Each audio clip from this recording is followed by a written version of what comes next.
Once again, it's another Thursday. I'm always grateful for this privilege to be able to come and share my thoughts and share the mind of God and share my experience with people. My people perish for lack of knowledge. There's a lot that people are ignorant about. And then I'm sure many are hungry in the sense that they want a way out, they want answers to these things that we are sharing, and that's why it is important.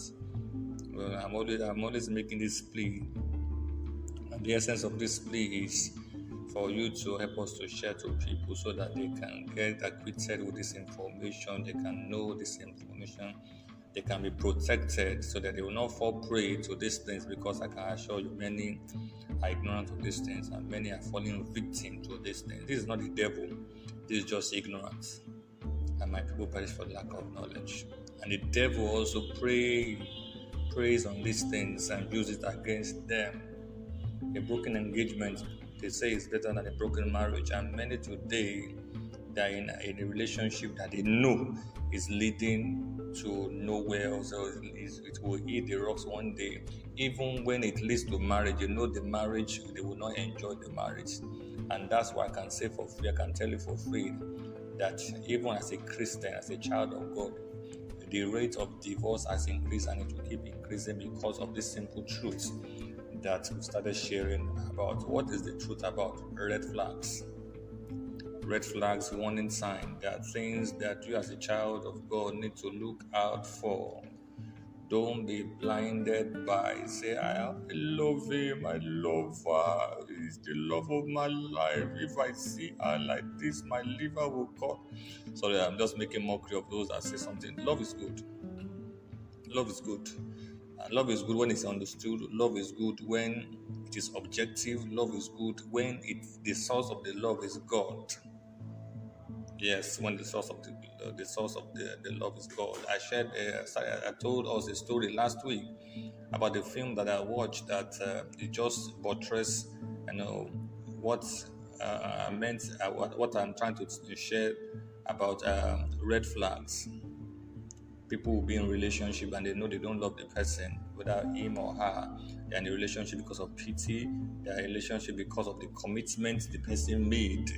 or he made or she made, and so because of that, they feel that I don't have any choice than to marry him or than to marry her, or sponsor me to school. Mind you, I'm not encouraging that. I'm not encouraging that. If you know you're not going to marry somebody and then you are collecting the person's money, you are collecting many things from him or collecting many things from her, at the end of the day, you now woke up one morning and say you don't love him, you don't love that. I'm not supposed to say this on social media, online. The thunder that will fire you is not from here because it's not right. That will be wickedness on your part. Even though that being said, it is not still right because you can't marry someone you don't love. But many today are doing that. Many today are deliberately encouraging relationship that you know will not end well. And all of a sudden, we call that you don't love that person. That's not right. That's ungodly. That's wicked of you. That's wicked of you. So, in the story that I told you about, you get committed to the guy because the guy gave her kidney when she had kidney issues, and because of that, even though the guy knows the girl doesn't love him, and the girl knows she doesn't love him, but because of what he did for him, and when things become reality that I don't love, I'm just forcing myself, and they were cohabiting. They are doing kind of benefits. They were not even engaged to each other until when the guy found out that there's another guy who wants to, who likes the girl, who loves the girl, richer, more matured. Then the guy now was forced to propose to the girl, and the girl even knew this will not work.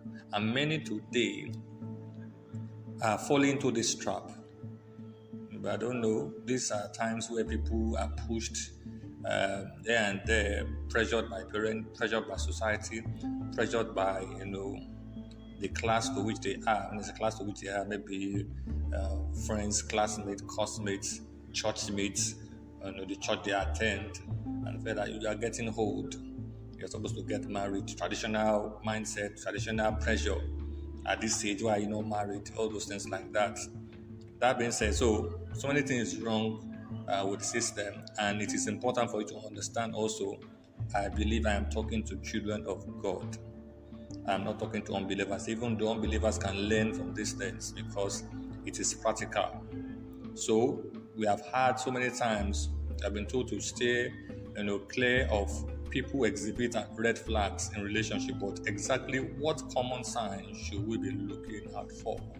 And we started last week. I shared with you 3 powerful red flags because of those who possibly are not following us before, or they stumbled on this video.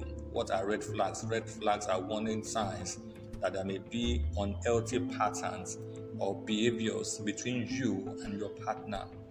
Unhealthy patterns, behavior between you and the person you are interested in, between you and the person you are dating, between you and the person you are courting. And I said last week, oftentimes, especially in new relationship, lust and love can cloud your judgment, making it difficult to pick up on red flags. And that's why I said when it comes to love, as in feeling, because love is not feeling. But these days now, somebody defined love by saying love is the feeling you feel towards another person, which is a lie. It is a big lie.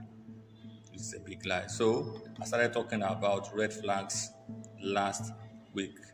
The number one, which is the number one that any child of God should not joke with, is this number one warning sign.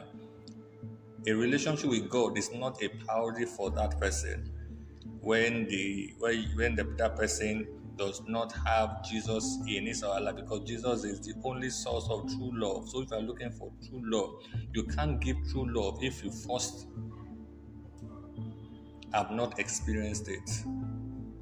Meaning, it's not possible. That's why these days I'm surprised. You say you are looking for peace, and you are looking for peace, and you want to settle down, and you are going for somebody who doesn't know Jesus. Number 2, so the first person, number 1, the priority should be for God. If the person does not have his priority in God, then It's a no-no. Red flag number one. Number two, their action don't usually match their words. They say something, they mean another thing. They act something, they do another thing. There are many people like that. This is not something, to be overlooked or taken lightly. You want to have a good godly hope. Unfortunately, even as so-called Christians, many are guilty of this. There's a lot of people that their actions don't usually match their words. Stay clear of people like that. Even if they are followers of Christ, this kind of trait demonstrates immaturity in their ability to live out their commitments. Be ye therefore imitators of Christ. Was Jesus like that? Would Jesus say something and do something else? Take note. Number three that I shared last week said their closest friends are not committed to the Lord. Not committed to the Lord. 1 Corinthians 15:33, which is one of my focus on this particular point. Do not be deceived. Evil company corrupt good habits. It corrupts good habits. When someone has and only has close, intimate friends with people that are not believers, it actually tells a lot about who the person is. I always boast about and tell people, who are your friends? Tell me you. Yeah. My father always says something. Say, show me your friends, and I will tell you who you are. And I finished it this way, and I added to it, show me your friends, and I will tell you who you are and who you will become tomorrow. So, in respect to relationship, show me the friends of the person you are dating, and I will tell you what you guys will become tomorrow. So, if their closest friends are not committed to the Lord, they quoted the scripture, but the scripture they quoted, the scripture they were standing on was out of context for that particular case, and they ended that marriage. So understand what I'm trying to say. So today, red flag. What are those things that you need to? I spoke about the priority, the person